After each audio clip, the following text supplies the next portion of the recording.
Hello दोस्तों, आज की वीडियो है उन लोगों के लिए जो सीयूईटी की प्रिपरेशन कर रहे हैं, कैट की कर रहे हैं, एसएससी की कर रहे हैं या बैंक की कर रहे हैं।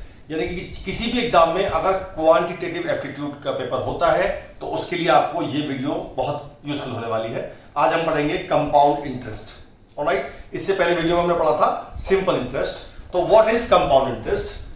हमने बताया था किसी वीडियो में आपको कि अगर आपने बैंक में 1000 रुपीज जमा कराए, इसे बोलते हैं प्रिंसिपल, और आपको 10% का इंटरेस्ट मिल रहा है बैंक से, तो फर्स्ट ईयर पहले साल में आपको कितना इंटरेस्ट मिलेगा? मिलेगा 10% ऑफ 1000, यानी कि 100 रुपीज इंटरेस्ट मिलेगा आपको फर्स्ट ईयर में।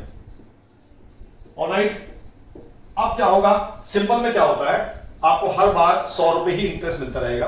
But what is compound interest?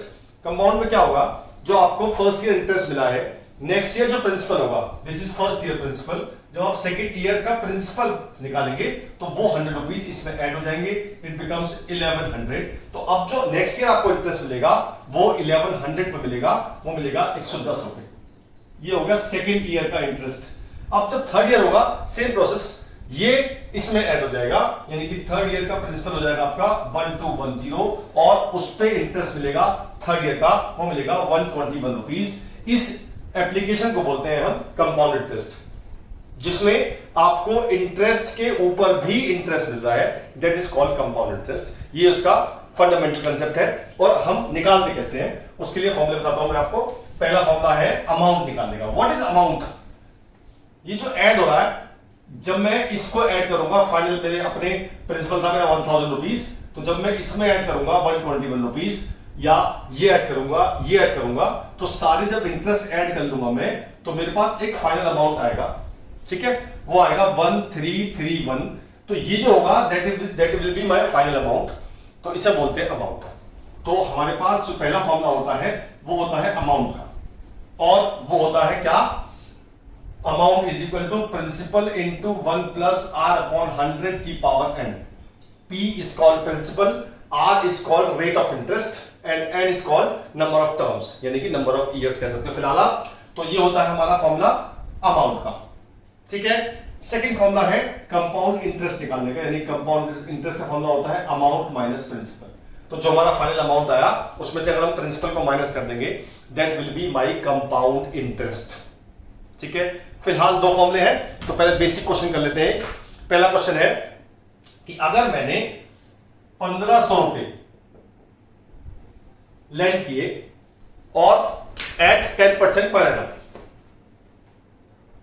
at 10% per annum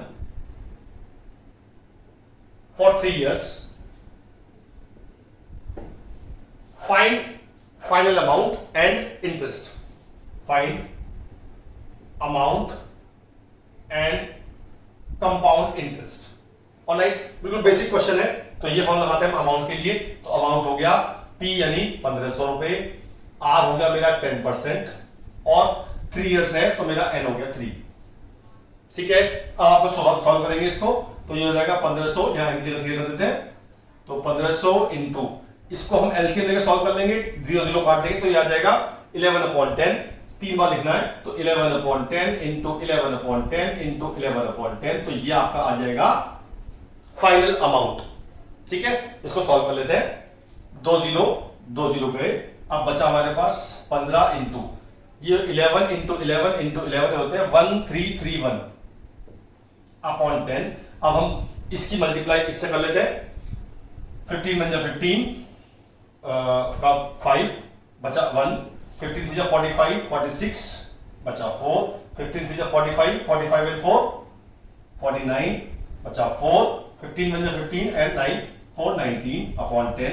तो मेरे पास आ गया 1996.5 रुपीज। ये मेरा आ गया फाइनल अमाउंट, जो मुझे 3 साल बाद मिलेगा।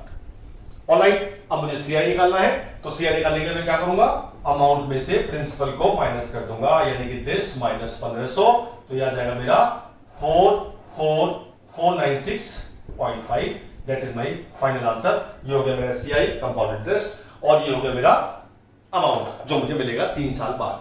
ऑलराइट, चलिए जी अगला आंसर पढ़ते हैं।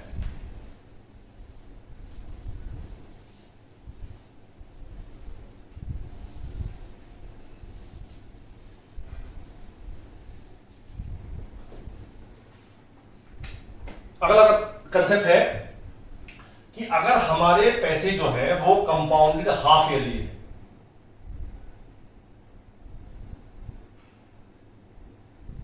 इसका मतलब क्या होता है? जैसे मैंने अभी बताया आपको इससे पहले कि 1000 रुपए जमा करा आपने, फर्स्ट ईयर मिलेगा 100 रुपए का इंटरेस्ट, फिर अगले साल मिलेगा 110 का, तो मैंने एक साल का इंटरेस्ट निकाला तब उसमें ऐड किया, that is called compounded yearly, not half yearly, yearly. But what will be when compounded half yearly? क्या होगा?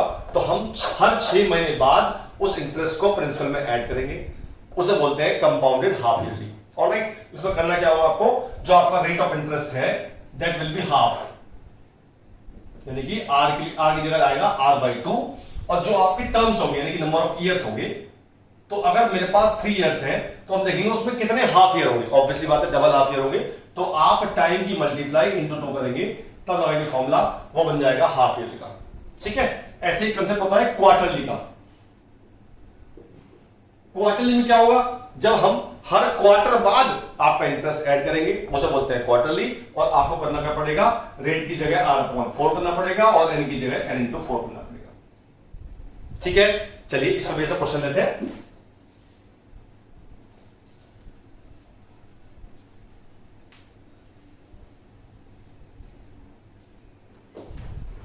Find the compound interest, find CI on ₹3,000 at the rate of 12% per annum for 12 months when interest is compounded half yearly, when interest is compounded half yearly।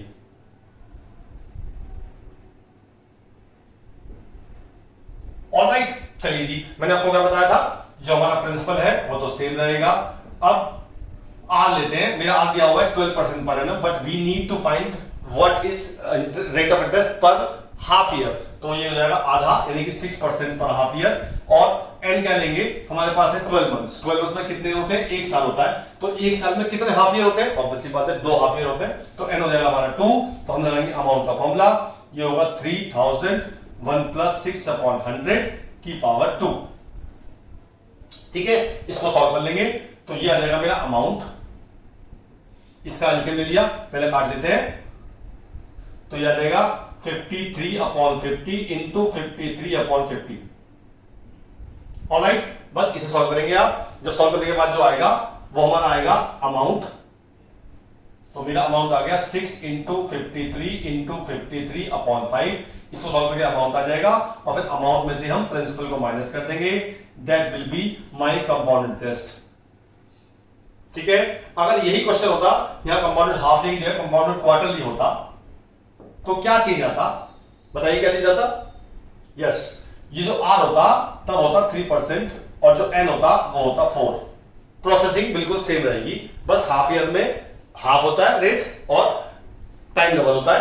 Quarterly में rate 1/4 और हम time को 4 से multiply करते हैं। Alright, चलिए जी आगे चलते हैं।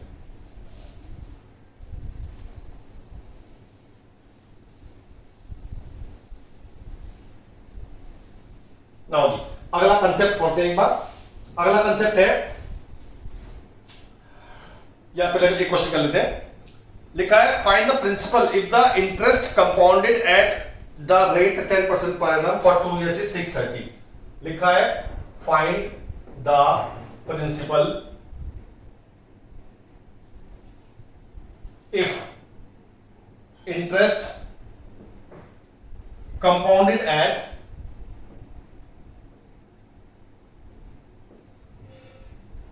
the rate 10% for 2 years is ₹630।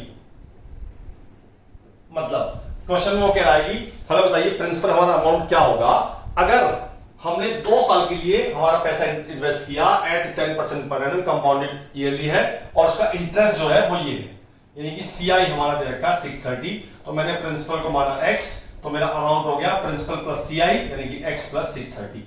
अब लगाया मेरा फॉर्मूला, एक ही फॉर्मूला है, amount is equal to principal 1 + 10/100 की पावर 2। ठीक है जी, अब सॉल्व करते हैं इसे। x को नीचे ले गया मैं, या मत ले जाओ आप चाहो तो। इसको सॉल्व करते हैं, ये आएगा 11/10 यानी कि 1.1 का स्क्वायर। 1.1 का स्क्वायर था 1.21, तो ये आ गया 1.21x। इस x को कर दिया माइनस, तो मेरा 630 इज इक्वल टू आ गया 0.21x। तो मेरी x की वैल्यू आ गई 630 अपॉन 0.21। पॉइंट हटा के 2 0 बढ़ाई, 21 3 63, तो 3000 आ गया मेरा प्रिंसिपल। ठीक है, ये मुझे निकाला था। ऑलराइट, चलिए आगे चलते हैं। अब एक नया कंसेप्ट सीखते हैं।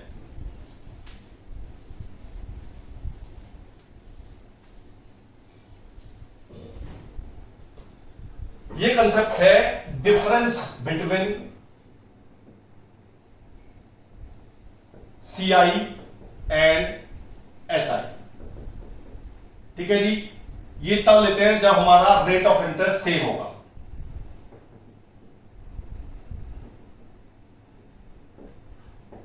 राइट, अगर रेट ऑफ इंटरेस्ट अलग अलग है तो आपको लेंथी प्रोसीजर ही अपनाना पड़ेगा। पहले आपको सिंपल इंटरेस्ट निकालना पड़ेगा, फिर आपको कंपाउंड इंटरेस्ट निकालना पड़ेगा अलग से, उसको माइनस करना पड़ेगा, तब आएगा difference between simple interest and compound interest. लेकिन अगर आपका रेट ऑफ इंटरेस्ट और प्रिंसिपल दोनों सेम है तो एक शॉर्ट फॉर्म बता रहा हूं मैं आपको, याद कर लेने से आप।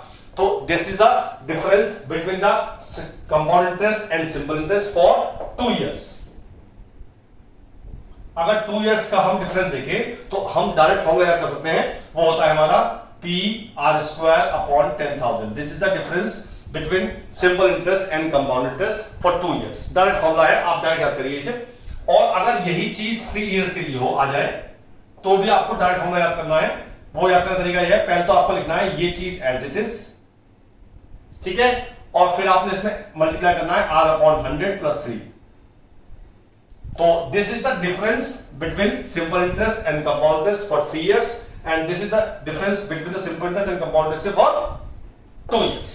चलिए इससे बेस्ट क्वेश्चन लेते हैं। क्वेश्चन बहुत लंबा होता है, लेकिन इस फॉर्मूले से आपका क्वेश्चन बहुत छोटा हो जाएगा। राइट, चलिए जी, क्वेश्चन है if the difference between the simple interest and compound interest on a sum principal at 10% per annum for 2 years is ₹30।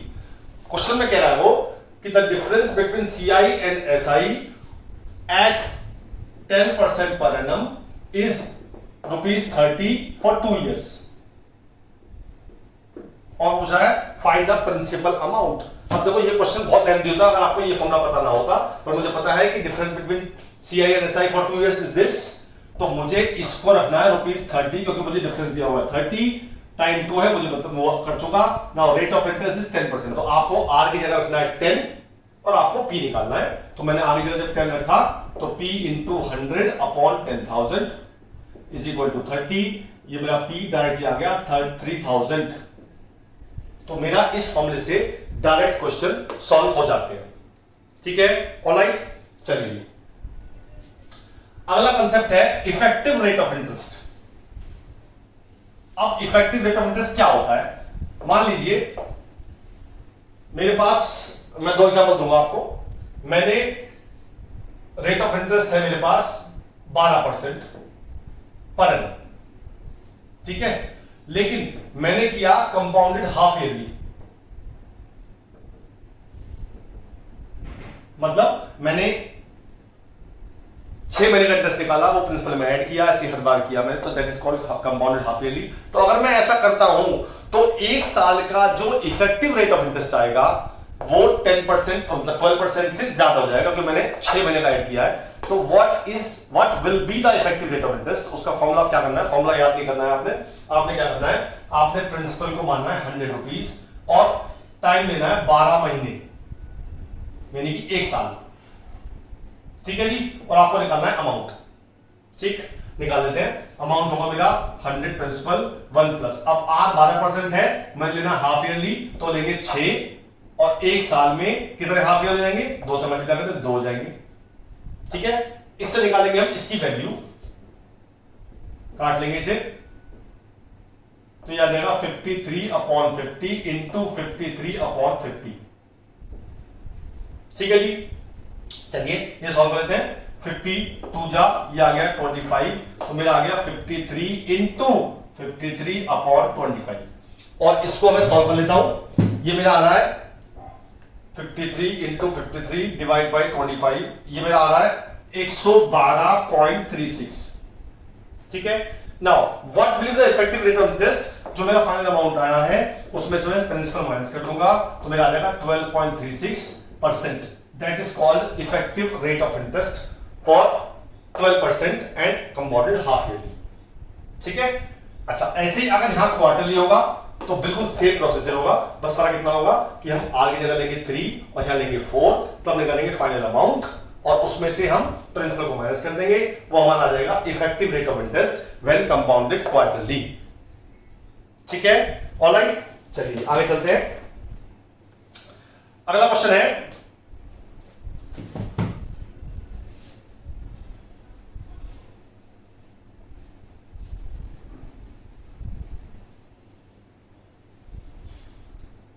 है रुपीज 3000 डबल इटसेल्फ इन 3 years। ठीक है, और आपको बताना है at what time money will be it's 8 times। मतलब हमारा पैसा डबल हो रहा है 3 साल में, तो हमारा पैसा 8 गुना कितने टाइम में होगा। ठीक है, ये क्वेश्चन है। चलिए स्टार्ट करते हैं। अगर मेरा पैसा डबल हो रहा है, इट मींस अगर मैं ये भी नहीं, अगर मुझे ये भी गिवन नहीं दूंगा तो मेरा काम चल जाएगा। मैं प्रिंसिपल को x मान लूंगा, अमाउंट हो जाएगा 2x। ठीक है, तो मैं लगा formula amount is equal to principal 1 + r/100⁻3।